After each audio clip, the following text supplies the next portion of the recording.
Welcome to another edition of Who's Better Baseball, the podcast where we aim to answer a simple question on each show. Who's better at baseball? I'm your host, Ryan Finkelstein, the managing editor at justbaseball.com. This week, we released our top 10 third basemen for 2023. Now, I was looking through this list again. We did have a long Zoom call where we hashed it out. We had 5 of us on the Zoom, myself, the 3 hosts of the Just Baseball show, and Colby Olson, our analytics guy. And we came down to the best list. And I remember looking at third base, and the position is just absolutely loaded. And the crazy thing is, when we were on that first Zoom call, I think Carlos Correa was going to be like our 6th best third baseman when we thought he was going to play third base for the Mets, 6th or 7th. And that really is the depth at this position. Who is the best third baseman, though, for 2023? I'm not even going to get into the list, because the list is a combination of what they just did, what we expect them to do, and what they've done throughout the length of their career. It's all of the 3 and us trying to rank out who we feel will be best and who was just best, right? I want to just really dive into the top 4 and decide who I personally think is going to put up the best season. So at the end of the year, we can look back at the Who's Better Baseball podcast archives and scroll all the way down and be like, all right, who did Ryan think was going to be best between these awesome players? Because there's a lot of awesome players at this position. As I already said, Rafael Devers, Alex Bregman, these are guys that don't crack the top 4, even though they're sensational hitters. And in Bregman's case, he can play third base too, he can pick it over there. So we get to the top 4, and Austin Riley is a guy that makes this list based on what he's done the last 2 years, where he's established himself and had, his first full big league seasons and has shown up in a massive way. He's eclipsed 30 home runs each year. Look at the 2021 season. He had an unbelievable second half, and that really ballooned his numbers to a 303 average, a 367 on base, a 531 slug, a 136 WRC plus, put up a 4.7 F4 season. Last year, look at his wins above replacement again, right in line with the 4.7, but a little bit better at 5.5. He hit 273, 349 with a 528 slug, but he hit 38 home runs this time around and had a 142 WRC plus. For those of you who don't know, weighted runs created plus, WRC plus, measures hitters based on a league average of 100. So that was 42% better than your league average hitter. He is going into his age 26 season. If you were to pick Austin Riley to be the best third baseman in baseball this season, you are banking on what he's done with the bat, the fact that he's a perennial MVP candidate, but more importantly, you're banking on him reaching yet another level as a 26-year-old. A guy that's really entering that prime. You look at the projection models on Austin Riley. They range. What I like to do, if you go to Fangraphs, you see the green section that gives us what the projections are. I like to just look at the low end and the high end and get some type of a consensus here on what they feel about a player. So you look at his FWAR between 4.2 all the way up to that 5.6 to 5.6. You look at the WRC plus between 129 on the low end to 140. So they are looking at Riley and saying he's going to do about what he did last year and not much more, which is still an incredible season. The home runs between 32 projected and 37 projected, and not that projecting RBIs is an exact science, but between 93 and 110. He's going to be very productive. He's going to continue to have the same strikeout and walk rates of walking about 8% of the time and striking out about 24% of the time, and he'll be a great at-bat all season long. And they haven't projected to play 150 games, and he has been durable the last 2 years. He's only missed 3 games over the last 2 full seasons. So Riley, I think he's a safe bet to be a great third baseman, but he was 4th for a reason. I don't think he touches the top 3 on this list, and I think one of them will be the best third baseman in baseball. So we move over to a guy that got number 1 on our list, Manny Machado, and I have to try to talk myself out of him being the best third baseman in baseball this season. Last year, he was that. A 298 average, 366 on base, 531 slug, incredible defense at third base. 152 WRC plus, 52% better than your league average hitter. That's 1 point ahead of Nolan Arenado at a 151 WRC plus. He was a 7.4 F4 guy. And you look at his career, he now has 2 7-win seasons. It was 2022 and 2018. Ironically, both years that parlayed contracts for him, although this one last year was not a strict contract year. It was the year before an opt-out, and he performed well, leveraged his opt-out, and just got that 11-year, $350 million extension. 2018, that's when he went from Baltimore over to the Dodgers and cashed in his first big money deal. We look at what he did throughout his career in Baltimore. He had 2 6-win seasons. Then he dropped off the cliff in 2017 to have a 1.7 F4 season where he hit 259, 310 on base, 471 slug, 102 WRC plus. Gets paid, right? Goes into 2019, did hit 32 home runs, nothing wrong there, but the average dropped to 256, 334 on base, 462 slug, 109 WRC plus, a 2.2 F4. He was amazing in the shortened season, 2.6 F4 in that small span with 16 homers in 60 games, 150 WRC plus.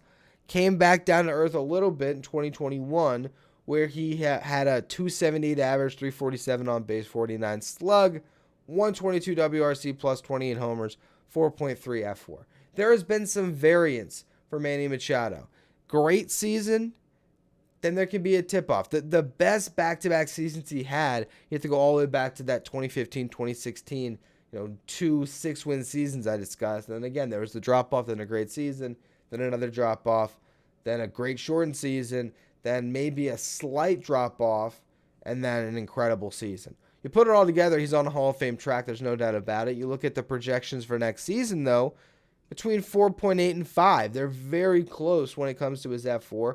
WRC plus between 127 and 132. So that margin or that variance between projection models isn't that great, and they don't have him having the same type of season he had last year.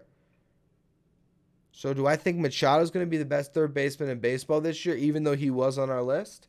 Shockingly enough, I don't. I think he'll be very good. I think he's going to put up a great season.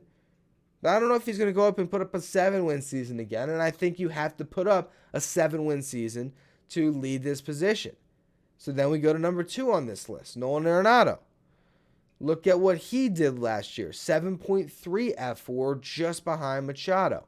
293 average, 358 on base, 533 slug, 151 WRC plus. He hit 30 bombs. Had 34 the year before in St. Louis. That notion of would he be able to play with the Cardinals? Yeah, we can dismiss that. He's amazing wherever you put him. He wins a Gold Glove every single year, and that's not hyperbole. That is fact. He wins the Gold Glove every single year. He is the best defensive third baseman in the game, and that raises the ceiling just like Machado as well. These guys will give you that every single year. But we look at his career. You had 2018, 2019, 2 6-win seasons. Actually, go back to 2017, 3 6-win seasons in a row. What did he do in 2016? 5.9 F4. 4 seasons in a row where he was between a 126 and a 133 WRC plus, where he hit at least 37 home runs this season, got over 43 times. That's, of course, playing in Colorado, where the offensive numbers could have been a little bit, bigger than they might have been elsewhere, but then he just went up and had a similar season in St. Louis. Maybe not the 40 home runs, but 30 home runs with 100 driven in and an incredible slash line. Nolan Arenado, I think, consistently is the best third baseman in the game, but going into this season, do I think he's going to be the best third baseman? I do not. Look at 2021, first year in St. Louis. Maybe you can use that as the excuse for why he put up a 4.1 F4. But I also think going into age 32, the projection models, they range and they vary pretty significantly. One model has him at a 3.8 F4. Another model has him at 6.2. In the middle, you got a 5.2, a 4.8, a 5.8, a 5.2, a 5.6. There's a lot of variance there, and that doesn't mean that that should highlight any weaknesses or any issues in his game. I just don't know if he's going to be a 7-win player in this game again. I mean, I think in his career he might, But this season, is he going to do it again? I don't know. I really don't. I think he might. But more, I think that Jose Ramirez is going to put up the best season of anybody. And that's why I got him number one on my new little list here as far as who I believe is going to be the best third baseman in baseball. I'm going J-Ram. And the reason I'm going J-Ram is because I think in his age 30 season, with a lineup that has gotten better and better around him, you add Josh Bell into the fold, you got Naylor in the mix, you got Andres Jimenez off an unbelievable season, Stephen Kwan as well. Andres Jimenez, is a great Robin to him, and Ahmed Rosario found a way to be a productive shortstop as well. That lineup is starting to fill out. It's starting to lengthen. You have some more protection behind him. If they want to bat Josh Bell right behind him in the cleanup spot, that's where they decide to go with it this year. And Jose Ramirez, there was a point last season where he was playing like the best hitter in baseball. He was that good. He has put up a 6-win season each of the last 2 years. 2020, he put up a 3-win season in a 58-game sample. He had a down year in 2019, shockingly enough, the juice ball season, where he put up a 3.5 F4, missed some time, played 129 games. The 3 years prior was 5.3, 6.7, 8.1 F4. The only guy on this list that's had an 8-win season. And I look at the projection models next year, the lowest at 5.3, the highest 6.1. It's 5.6, 5.7, 5.6, 5.8. Projections like him. I love him. And I think Jose Ramirez has a chance this year to go out and to hit 35 bombs and steal 25 bases as he tends to do, to play great defense at third base, and to maybe even hit in the upper 290s, if not get over 300 again, which he hasn't done since 2017. And with all of the traffic that's around him, last year he put up 126 RBIs. I would not be shocked at all if Jose Ramirez has a season where the Guardians are much better and they put it together start to finish as opposed to coming on strong down the stretch, and Jose Ramirez drives in 140, and we're looking at these gaudy numbers, and we're looking at a guy that is the clear-cut MVP on a team that, the second best player is Jimenez, where you might only have a few potential all-stars in that lineup, and none will shine to the extent of a Ramirez, where we're going to look up at the end of the season and he's going to be getting the accolades. I don't know if he can win MVP in a league that has Shohei Ohtani in a contract year. I don't know about that. But if Ohtani gets traded mid-season to the National League and he's a Dodger, I don't know if the Angels would do that. But if he gets traded and that race opens up a little bit, I would not be surprised at all if Jose Ramirez wins the first MVP of his career. The thing that you love about J-Ram, the walk rate and the strikeout rate. Last year, walked at a 10.5% clip, struck out only at 12.9% clip. His career numbers right on line with that. 10% walk rate, 12.2% for his career. Look at the last 2 seasons. This is ultimately why I went J-Ram.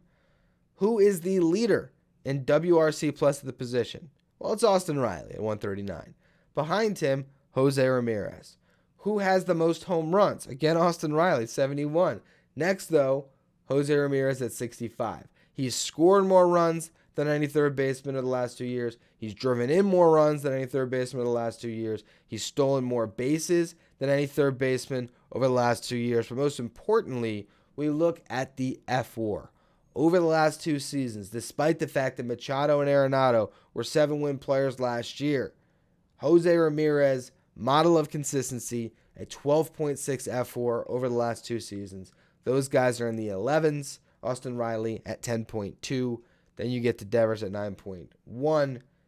Then Chapman. Then Bregman.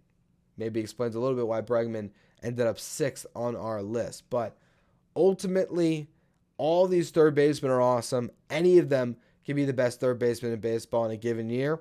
Even a Matt Chapman, if everything came together in a contract year for him, could potentially do it. If Devers' defense got better, he can do it.